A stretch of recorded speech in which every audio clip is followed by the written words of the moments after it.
Family separations during the Trump era are now the subject of new negotiations between President Biden's administration and the American Civil Liberties Union. From member station KQED, Michelle Wiley reports both sides are working to resolve a lawsuit that challenged one of the Trump administration's most controversial policies targeting unauthorized crossings at the U.S.-Mexico border. Since 2018, federal officials have been under a judge's order to help track down parents and children separated at the border by the Trump administration. Now, the government has approached the ACLU to settle the class action lawsuit and reunify hundreds of still separated families. That's according to ACLU lawyer Lee Gallant. I think it's too early to know exactly how this will all play out. But ultimately, one way or the other, we will be pushing for full relief for these families, reunification, status, and some form of restitution. Gallant says while the two sides are negotiating, Biden's new family separations task force should keep working. He says families need trauma care and a pathway to legal immigration status. For NPR News, I'm Michelle Wiley.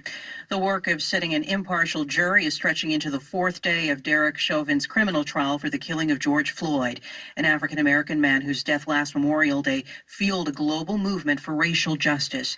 NPR's Leila Fadel reports that so far both sides have agreed on 6 jurors.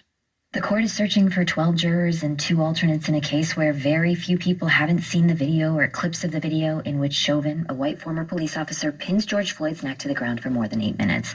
Seating an impartial jury is one of the biggest challenges in this case. It's expected to take up to 3 weeks. Chauvin is facing a second-degree unintentional murder charge, a second-degree manslaughter charge. On Thursday, a third-degree murder charge was reinstated by the judge.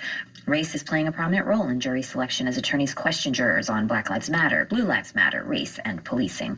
Leila Fadel, NPR News, Minneapolis. The pressure for New York Governor Andrew Cuomo to resign is mounting today. U.S. Representatives Jerry Nadler and Alexandria Ocasio-Cortez join calls from a majority of New York state lawmakers who are urging Cuomo to step aside.